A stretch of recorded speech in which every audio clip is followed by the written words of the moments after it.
This video tutorial is intended for informational purposes only. If you modify your hardware as I have depicted in this video, you are doing so at your own risk. I am not responsible for any damages, either personal or to your property, that may result from performing these modifications. This video has been made possible in part by BennVenn. Check out his website today at BennVenn.com.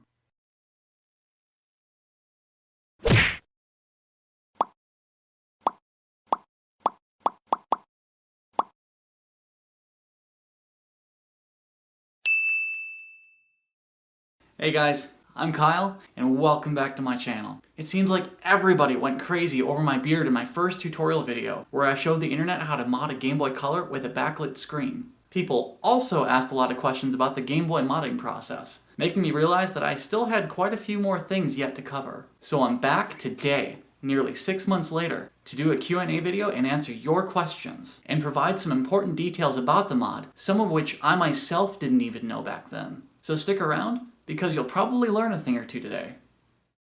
Hi there, I'm Kyle, and I'm a 20-something living in northern Kentucky, just south of Cincinnati, Ohio. I like to do lots of fun things. Some of them are a little crazier than others, but I also enjoy building cool stuff in my spare time, and I love traveling to and exploring all sorts of neat and interesting places. So this is my life. Welcome to my channel, and thank you for being here.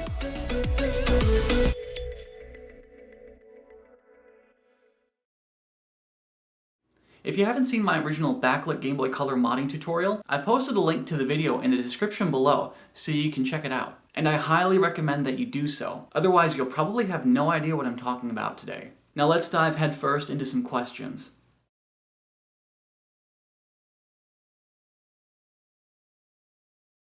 Question number 1. Why is there a white border around the image on the new screen, and how do you fix it?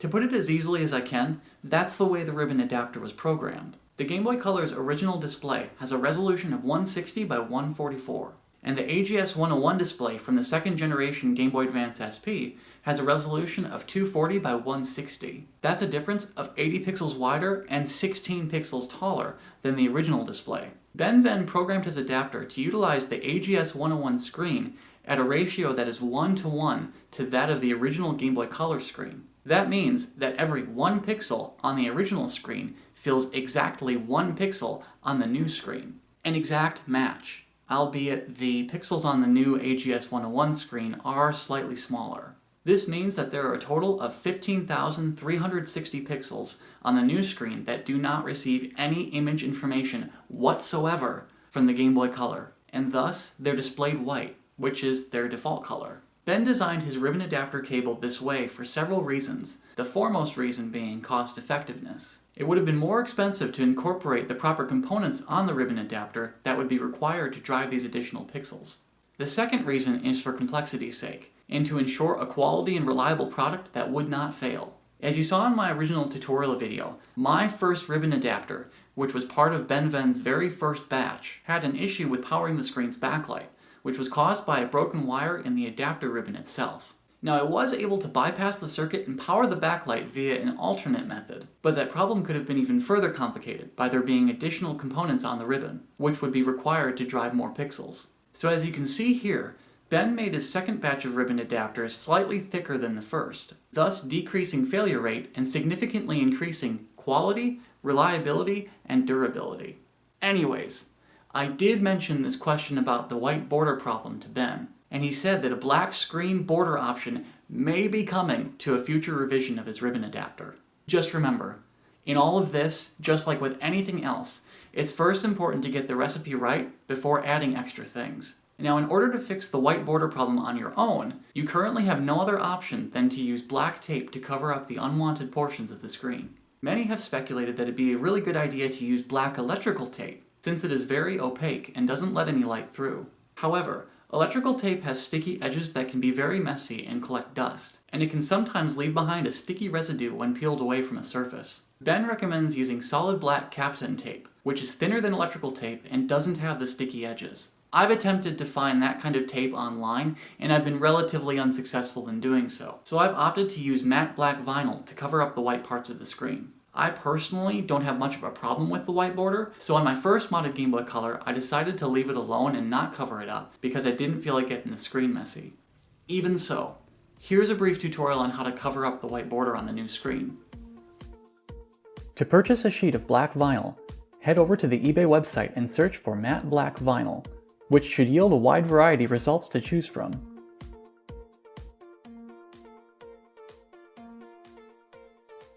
Here's the AGS 101 display, which we'll need to remove the aluminum housing from, both the front and back panels, which I'll be showing you how to do later on in the video.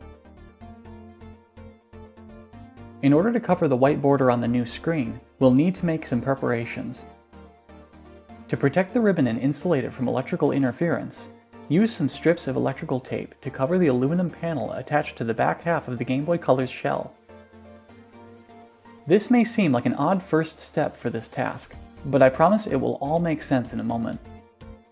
Next, take your partially assembled system, lay it face down as shown, and plug in your new display. I use a small piece of bubble wrap to cushion mine and protect the ribbon cables. Make sure you place your board on an anti-static surface so that it does not short against anything while it's lying face down, and turn the power switch to the on position. Now you will install your taped up half shell onto the back side of your Game Boy Color board. Install some AA batteries to test your setup. And if it powers on, you should be all set. In order to differentiate the white border from the rest of the screen, we need to test with a game. So turn off your system, throw one in, and then power on once more.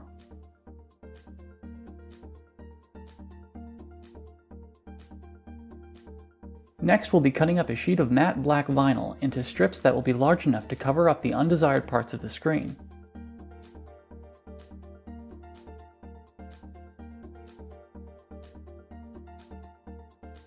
Before applying them to the display, size them up and make sure that you are using a straight enough edge against the square image on screen. Once you're sure everything looks right, then you can begin sticking the vinyl strips to the display.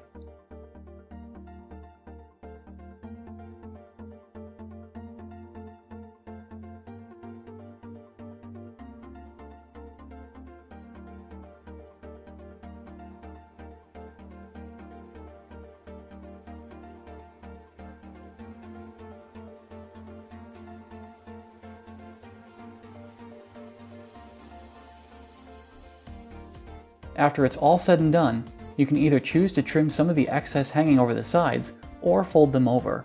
I did a combination of both. I also used strips of electrical tape to hold down the edges so they would not come loose, since they may not permanently stick due to my cutting them so short.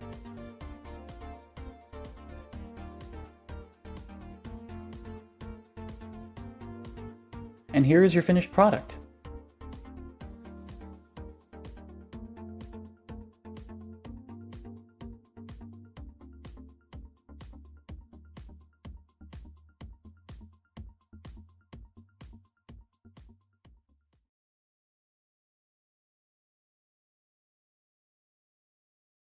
Question number 2. What is flux and how do you use it? Let me start by saying that flux is absolute magic. Whether you solder once in a while, regularly, or you're looking to get into electronics and you want to learn how to solder, you would be absolutely crazy not to use flux. Flux is a compound that when applied to a metal surface makes it easier to solder on or join to another metal surface or material. Some metals, like copper, create oxides when they get too hot, preventing other metals from effectively bonding to them. This can happen during the soldering process, and it can be pretty frustrating. Fortunately, nowadays most solder comes with flux in its core, which is released when the solder is melted. It then coats the surface you're soldering to with a combination of flux and solder. So if you're ever working on a soldering project, and the wire you're trying to join to a copper contact just won't seem to stick for some reason, then you're probably not using any flux, and the solder you're using probably doesn't have any in it either, or you're just not using enough. If your solder does have flux in it, you're probably going to see a watery substance come from your solder as you're melting it with your soldering iron. Another handy property of flux is that it allows your solder to spread very easily, quickly filling a pad on a circuit board, or joining together whatever you're trying to solder. Here's a quick demonstration. The solder I'm using is 6040 tin lead rosin core solder, which is recommended for use in most electronics applications. Here you see two wires that I'm trying to join together. I take some of my paste flux and apply it to both of these wires, effectively coating them in it. Then I take my hot soldering iron and apply solder to them. Watch as the solder spreads effortlessly over them, even though I just barely touch the solder and the tip of my iron to them. This is a perfect example of how using flux can make your soldering projects that much easier. As far as what to buy, flux comes in small tubs as a hardened paste, and it can be purchased in most hardware stores or on online merchant sites like Amazon or eBay. If you're looking to purchase flux on either of those websites, all you should have to type into the search box is soldering flux, and that should yield more than enough results to choose from. The type you are looking for specifically is called rosin flux, which will come in a small syringe-like applicator or in a small tub. I personally have a small tub of paste flux, and I use cotton swabs as applicators.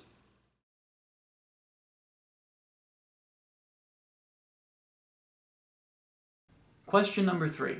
Are there any compatibility problems with games after performing this mod on a Game Boy Color? Basically, do all of my games still work? Okay. To my knowledge, there are no game compatibility problems with any titles after carrying out this mod. I personally have not run into any compatibility problems whatsoever with any of the more common or mainstream titles, like Mario, Pokemon, Metroid, or Zelda. I also ran this question past BennVenn, who obviously has done his own fair share of testing as well, and he said the same thing. He did, however, say that he has not tested any version of the EverDrive Game Boy cartridges on a modded console, although he didn't see a reason why they shouldn't work just fine. He also mentioned that all recent aftermarket Game Boy cartridges should work as well, and to stay away from any obscure or older Chinese bootleg cartridges from the 90s. Just don't expect them to work at all. But if they do for some reason, then kudos.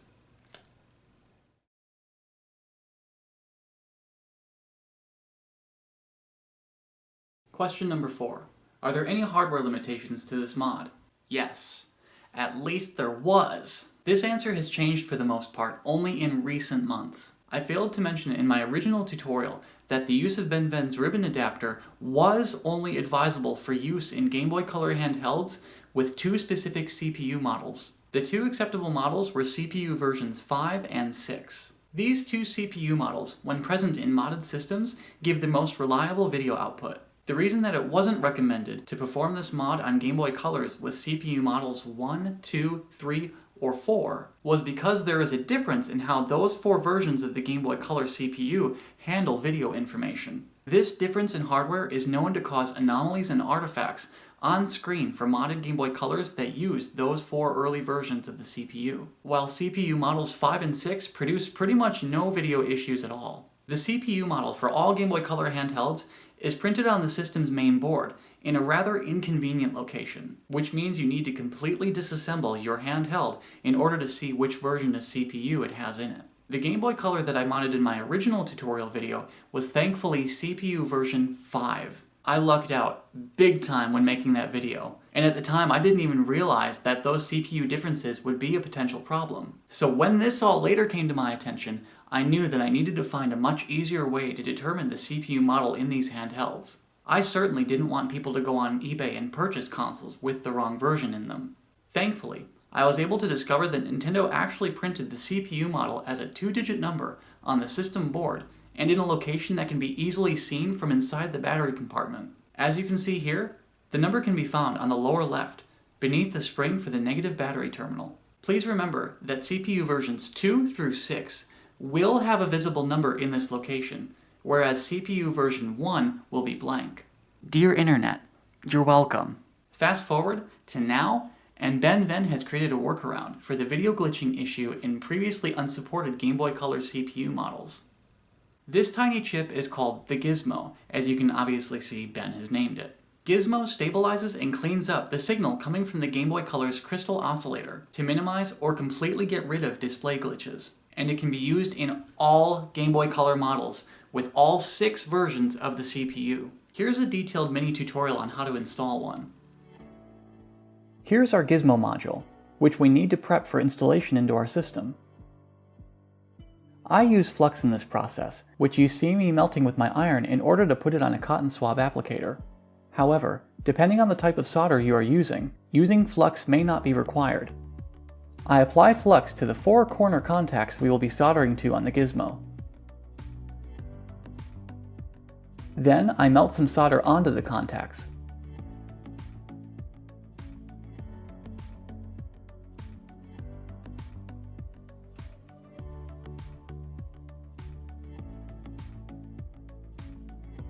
After that, I cut a long strand of some 30 gauge solid core wire and begin cutting it into small 2 to 3 inch pieces, stripping both ends of each wire and leaving about 2 to 3 millimeters of wire exposed.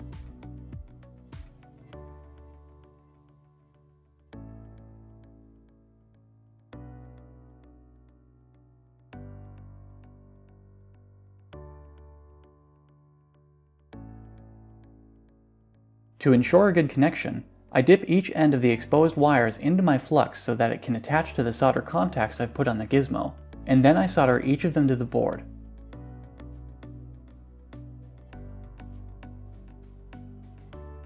Afterwards, dip a clean cotton swab into some isopropyl alcohol and use it to clean any residual flux from the gizmo. Don't be afraid of getting the board wet, since the alcohol will evaporate shortly after applying it. Now we apply flux to the copper 3V and ground contacts on the already installed ribbon adapter, and then apply solder to them. Also remember to apply solder to the upper left leg of the crystal oscillator, which we will also be soldering to. We begin installing the gizmo by soldering the wire from the in pad on the gizmo to the crystal oscillator. The second wire we solder, from the out pad on the gizmo, will run to the pad labeled CLK on the ribbon adapter.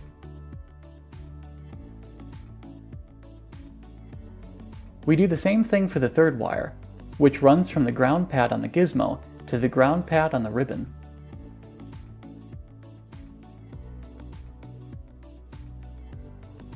And last but not least, we solder the wire from the 3V pad on the gizmo to the 3V pad on the ribbon. As you can see here, I've used electrical tape to insulate the board and shortened the wires in order to fit the gizmo into this spot on the Gameboy Color board. However, I eventually opted to relocate the gizmo to the bottom of the Game Boy, something that BennVenn does not recommend due to the longer length of the wires for the gizmo, which are now more likely to pick up additional interference.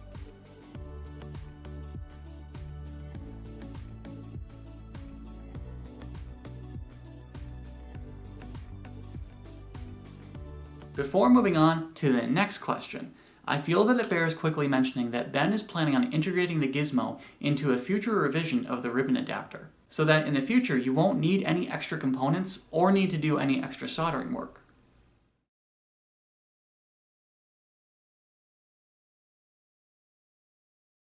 Question number 5. What is the Pin 3 mod and is it a necessity? This question is one of the main underlying reasons why I wanted to make this Q&A video in the first place. I screwed up quite a bit by glossing over this part and not including it in my original tutorial. Anyways, what I thought was a sound chip on the board was actually an LCD bias regulator chip. This chip controls the shading of the colors in each pixel on the screen. The signal on the third pin from the bottom on the right side of this chip is necessary for the original Game Boy Color screen, but not for the new AGS 101 Game Boy Advance SP screen that is being installed. The replacement of the original screen with the new 101 screen and BennVenn's ribbon adapter inadvertently introduces some hiss to the sound output on the Game Boy. So since this signal no longer needs to be regulated on the new 101 screen, we lift the pin from the board and ground it out to a capacitor instead, thus fixing the sound hiss issue. Not performing this part of the mod process won't really hurt anything, but just be aware that you will have some extra static coming through the speaker on your handheld the next time you sit down to play a game. So I, and BennVenn, highly recommend making this modification to your Game Boy Color. Here's a brief but detailed tutorial on how to do it. I begin this process by applying flux to a clean cotton swab, and then spreading that flux on this entire row of pins, which will be our work area for the next few moments. After that, I use my soldering iron and a pair of metal electronics tweezers to release pin 3 from the board. The trick here is to get the tweezers underneath the pin so that you can scoop it up and away from the board. After you've managed to get the pin up, bend it upwards and away from the others, and then use your soldering iron to fix the solder on any of the surrounding pins, making sure that none of them are bridged with solder, which would cause them to short out.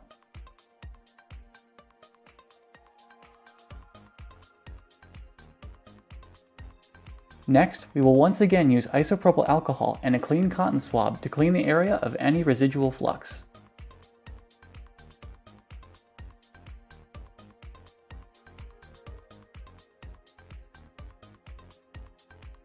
I use the dry side of the cotton swab to dry up any excess alcohol from the board.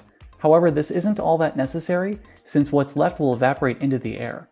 Our next step is to bridge the top contact on the capacitor at location C23 on the Gameboy Color board to our now lifted pin number 3 on the LCD bias regulator chip. This will ground out the signal coming from pin 3, effectively cleaning up the extra static coming from the speaker. Use your finger to bend down the pin flush against the top of the chip and apply flux to both of these locations. Then apply a small amount of solder to both of these contacts.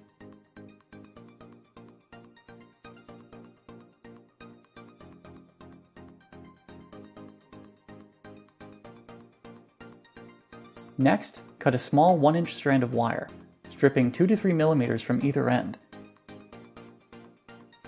and then tinning both ends of the wire with solder. After this is done, all that's left is to solder the wire from pin 3 to the capacitor.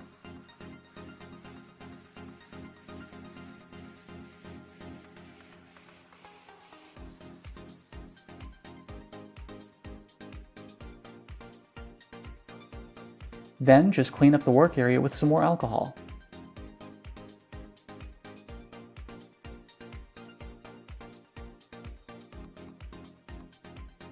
Here's what the pin 3 mod should look like when complete. Some of you had the question of whether or not it's a good idea to perform the pin 3 mod on a console that doesn't have or won't be getting BennVenn's backlit screen mod. And well, that honestly really depends. There is a 60 Hz hissing noise that comes from the speaker on any standard Game Boy Color brand new out of the box. It's not very loud, but it is noticeable to a sensitive or well-trained ear. Lifting pin 3 on the bias regulator chip and grounding it while still using the Game Boy Color's original screen will starve the screen of some necessary contrast information and will make games appear on screen lighter than normal. And while this sound issue on your otherwise stock Game Boy Color would technically be fixed, Ben informed me that using the Game Boy Color without this signal being regulated and sent to the original screen may cause damage to the screen itself. So please carefully consider this food for thought if you're considering performing this part of the mod and not upgrading to the new AGS 101 screen.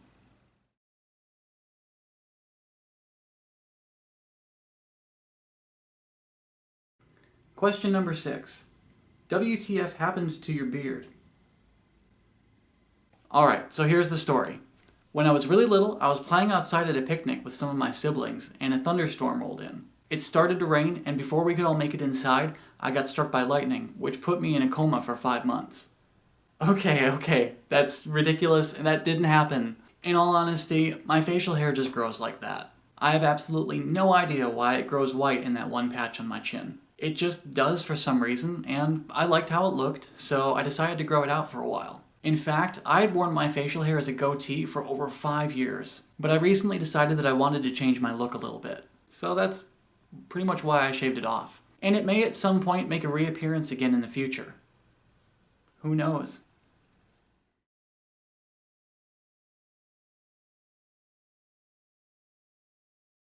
Question number 7. Did you sacrifice a Game Boy Advance SP to get your AGS 101 screen? So I took a lot of heat from you guys for this, and I can't believe how popular this question actually was. As hard to believe as it may be, there are tons and tons of AGS 101 screens being sold online for around $35 a piece. This has been going on for several years now. These screens have never been installed into Game Boy Advance handhelds, and they're intended as replacement screens or for use in backlighting mods for the original Game Boy Advance and Game Boy Color, like in this video.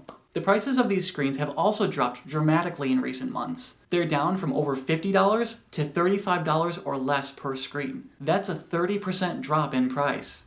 If you go on your computer and open up the eBay website on your web browser, all you should have to type into the search box on the page is AGS-101, and that should give you a very wide selection to choose from. I've included a link in the description below to an eBay search of my own to help you get started. There are many different options you'll see on the search page, but for backlighting the Game Boy Color, all you really need to order is the screen, and that's it. There's one other thing I wanted to mention quick. I just recently learned of the existence of what are called the brown tabbed variety of AGS 101 screens. Nintendo made several different versions of the Game Boy Advance SP display, some of which have a brown tab on the lower left corner. These screens are not compatible with BennVenn's ribbon adapter, which we use for this backlit screen mod, since they tend to shift the image to the right and act very glitchy. Therefore, it is only recommended to use the Chinese aftermarket AGS 101 displays that you'll find all over eBay, and not the displays that are removed directly from Game Boy Advance SP consoles.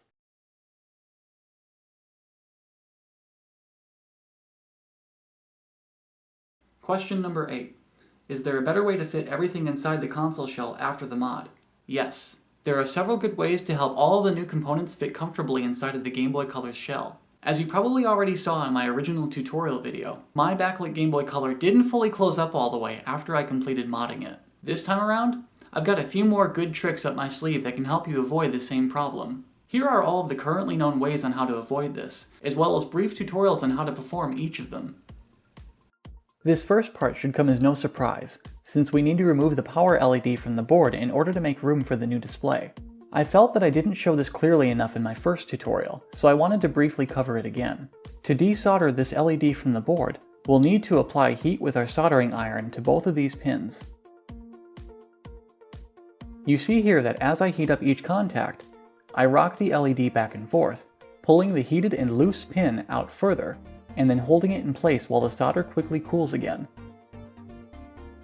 Repeat this process several times, and the LED should be out in no time at all.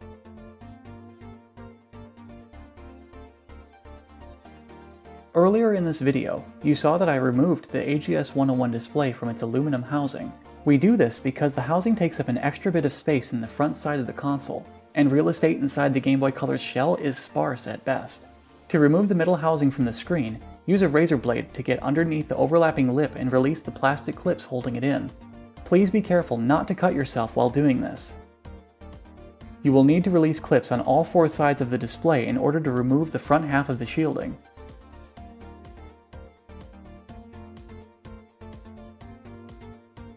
Before we remove the back side of the shielding, we need to very carefully pull away the ribbon tab stuck to the back with adhesive. Be very careful when doing this. We still need this part attached to the screen, and it is very delicate. Very carefully work your metal tweezers underneath the tab to release the adhesive.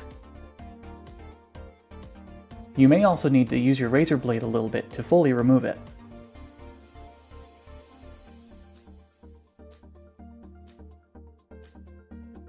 Once you've completed this part, then the back half of the housing comes off just like the front. Use your razor blade or tweezers to release the plastic tabs holding it in place in order to remove it.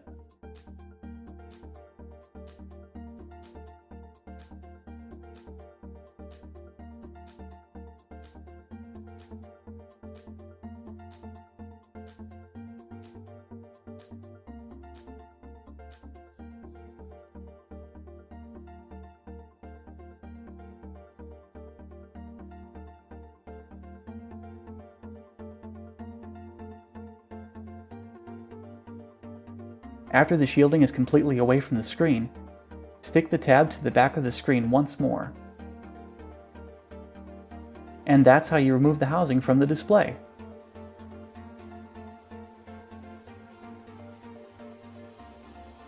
At this time, you can plug in your screen once more to test it out and make sure everything still works as desired.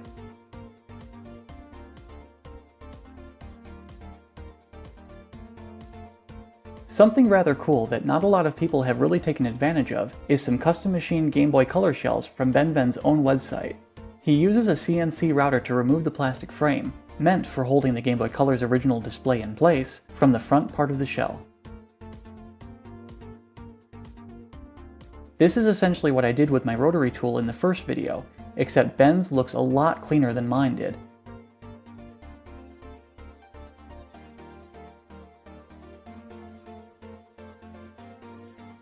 I've included a link to the page on his website where you can purchase these shells. Seriously, if you are considering performing BennVenn's backlit screen mod in a Game Boy Color, then this modified shell is an absolute must, since removing the plastics from the shell is quite possibly the hardest and most time-consuming part of this entire mod. The final recommendation I have is to trim the excess metal from the contacts on the front upper half of the Game Boy Color's board, which is what the new AGS 101 display will be sitting directly against. You should be able to pick yourself up a good pair of flush cutters from your local hardware store for just a few dollars. Without scraping the board itself, get as close as you can to the base of these pins, and trim them as flush as possible. You will need to trim the ends of the pins for the cart socket, as well as the pins on the expansion port on the side of the console. This will go a long way towards helping your new display fit better inside the case.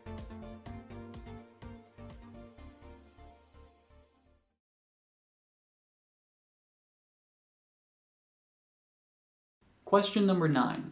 What is the Game Boy Color's battery life like after the mod?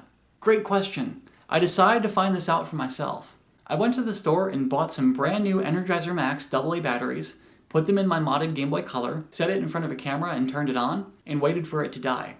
That sounds really morbid.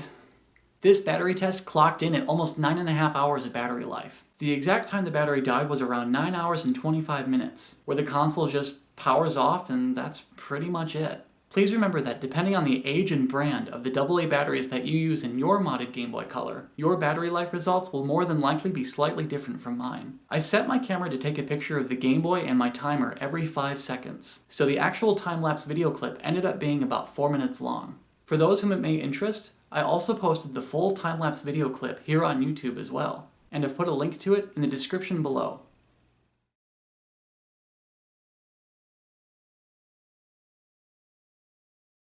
Here are some of my final thoughts. 1.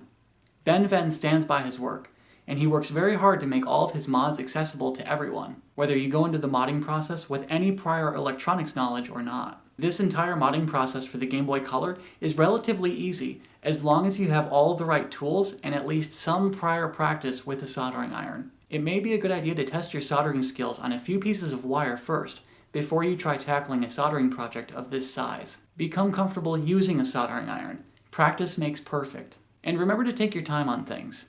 Don't rush and just go slowly. 2. Make sure that when you're performing this mod, you're doing it on a system that you're not afraid to break or mess up in case you make a mistake. I have a dandelion yellow Game Boy Color that I got for Christmas from my parents when I was 9 years old, and you can bet that I'm never going to even think about performing any mods like this whatsoever on that handheld. It's my first ever Game Boy, and it is way too sentimental for me to want to modify. 3. If you do go on eBay to purchase a Game Boy Color, make sure that you do your homework first, especially if it's a console that's being sold and shipped from China. This bare Game Boy Color board that I ordered on eBay was advertised as new, but it came with some kind of paint covering the speaker, and it certainly looked pretty used. Fortunately, I was able to get a little bit of money back for this fiasco. But even so, just remember to be careful, and if necessary, be sure to ask the seller any questions about the item they're selling before you buy it. That rule, of course, goes with anything that you buy on eBay. And 4.